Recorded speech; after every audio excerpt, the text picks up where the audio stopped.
how good is the organization at getting work done and how can they leverage each channel, which is Yeah. why I find it fascinating the way that you are taking this kind of total talent perspective on services procurement and kind Right. of saying, you need to have a quarterback, you need to have somebody Yeah. coordinating this. I mean, do you think that we will soon see departments and organizations being structured in a way where, because the thing is, you've kind of previously got the total talent talk has always kind of, Yeah. it's never really got to where people wanted it to get to, partly because there's this big area of it is not solved yet. But you've had, people talk about strategic workforce planning and this centralization.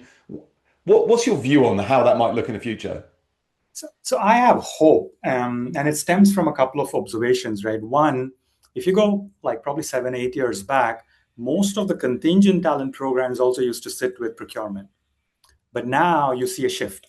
Contingent talent for temp, independent contractors mostly, and even onboarding, offboarding of vendor workers sits with contingent talent, but contingent talent sits with HR, right? So you're already seeing that move in some of the forward-looking organizations where HR is now at least getting a visibility of where their workforce is coming from, what's the percentage spend, what kind of work is getting done from temp and independent contractors and services and so on.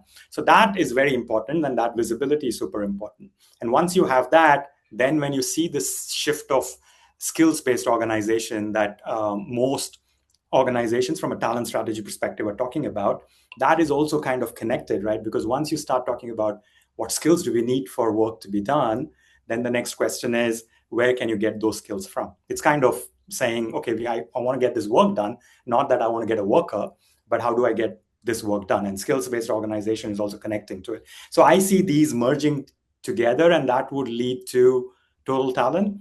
But I haven't seen anybody figure it out. Everybody's on that journey, but there is not many um, champions of this thought within the organization in order to make it possible.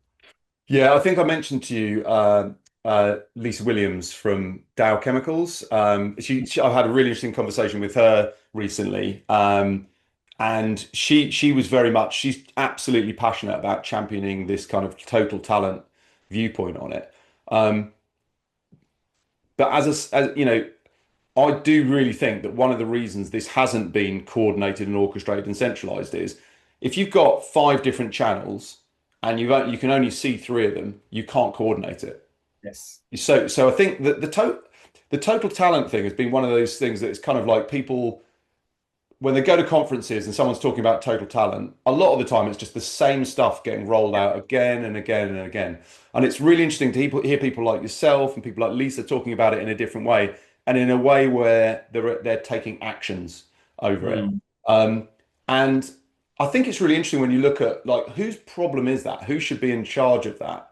And I think at the moment in the market, it's only really going to be change makers, people like yourself, people like Lisa, who take a different view on it, who say, this isn't good enough. We can do this a Right. better way. Why isn't this working properly? And I think when you look at it from the perspective of should this be HR coordinating this, Mm. it's really interesting because I sort of wondered to myself, I wonder what your viewpoint is on this. Like, is it going to be a new function or is it going to be that the HR function is going to evolve? Because I've always thought of HR as like, they're looking after the needs and the workforce regulatory requirements and you know, exercising good care over their workforce and developing people and all that sort of thing. Do you think it will be the responsibility of an HR Mark II function, HR, 3.0, or is it going to be maybe a new function that eventually takes this over and coordinates it? That's a good question. I mean, I have few ways to look at it in my head. HRBP, I think, is the perfect role with education and with support and all of it because that's available everywhere, right? And they're aligned to different functions, different teams, etc. So you don't have to build anything within the organization.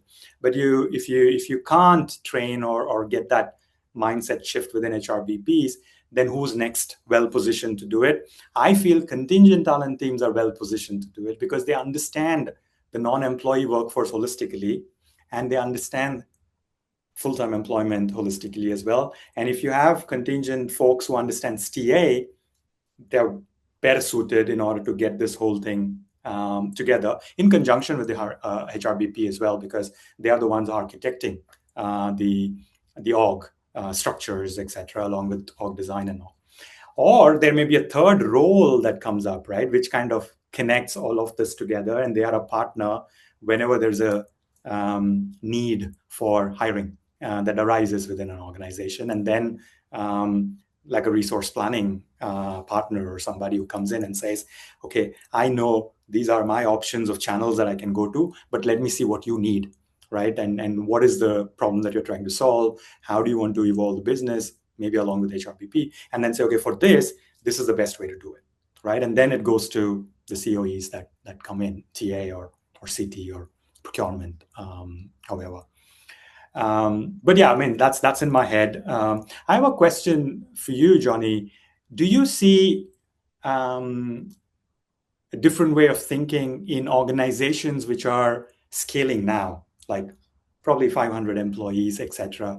Because many a time when we think about these transformation, we think about these big organizations, right? MNCs, etc. But maybe the mindset shift is easier to do in an organization that's scaling now. And it's easier to put these structures in, which they can reap benefits as they continue to grow.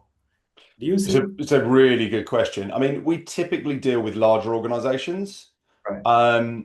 but in my experience, those kind of like fast growth companies, they massively leverage outsourced service providers.